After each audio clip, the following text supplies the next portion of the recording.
मुझे राजा पहाड़ी राजाओं को हथकड़ी में भाग के खा गया। मुगल काल में पूरा ही किला जेल के रूप में वैसे बताऊँ आपको। वैसे अगर इस किले का जो इतिहास है ये 1500 साल पुराना है और इसके ऊपर 110 राजाओं ने शासन किया है। अलग अलग राजाओं ने किसी ने महल, किसी ने मंदिर, इस प्रकार से इसका निर्माण किया है। छठवें बादशाह हरगोबिंद शाह महाराज मुगल काल में जहांगीर के शासन काल में इसके रूप में और एक्चुअल अगर उनका आने का कारण है कि जहांगीर के शासन काल में जहांगीर का जो वजीर था संधू गुरु घराने से दुश्मनी रखता था और दुश्मनी का कारण था कि उसने अपनी लड़की की सगाई के लिए अर्जुन देव महाराज के पास पत्र भेजा। महाराज ने पहले उस रिश्ते को स्वीकार कर लिया। बाद में चंदू ने अपने आप को बड़ा बताया, गुरु घराने को छोटा बताया, चौबारी जी बनाने ये संगतों को बुरा लगा। संगतों ने पत्र लिखकर महाराज से मना कर दिया, ये रिश्ता नहीं रखना।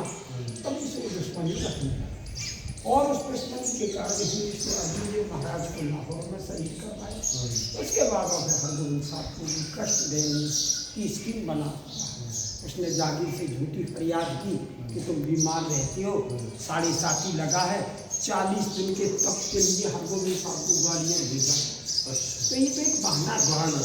जिस समय महाराज से कहा कि तुम्हें 40 दिन के तप के लिए ग्वालियर जाना, महाराज समझ गए चंदू की छाल।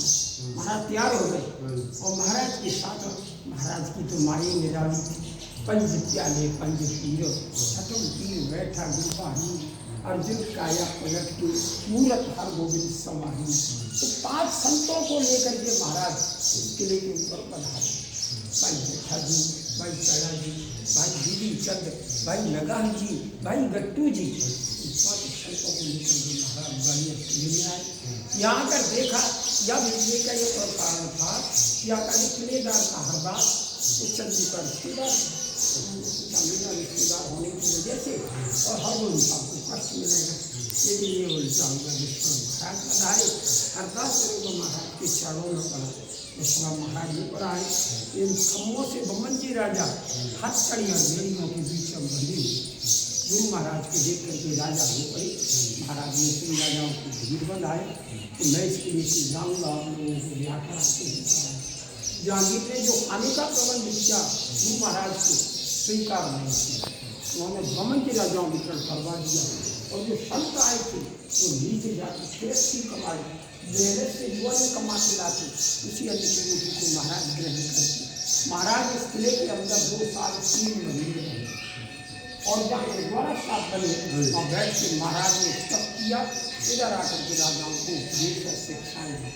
जब राजा समय हुआ तो अमृतसर में गंगा माता जी को देखूंगा। गंगा माता जी ने बाबा बुद्धा जी से कहा, बाबा बुद्धा की माता जी के कहने से ग्वालियर आए और यहाँ करके उन्होंने इज्जत कर दिया।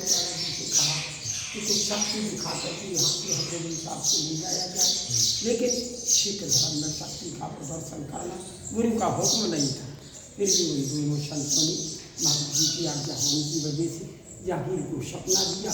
जहांगीर पहले दिन नहीं समझ पाया, दूसरे दिन दोनों संत शेर का रूप धारण करके और जहांगीर की छाती के ऊपर गए। जहांगीर डर गया। सपने का हाल अपनी बेगम से कहा। बेगम बहुत समझदार थी, लेकिन किसी शब्द को कैद में रखा। बोले मैंने हरगोबिंद साहब को ग्वालियर भेजा, ये याद भूल गया, तो जल्दी जाके वापस कर, ये तेरा राजपाट नष्ट हो जाए। जहांगीर दिल्ली से ग्वालियर आ जाए। महाराज से विनती की, महाराज ने अकेला जाने से मना कर दिया। जितने बेगुनाह राजा हथकड़ी और बेड़ियों में बंधे हुए इनको ब्याह करें।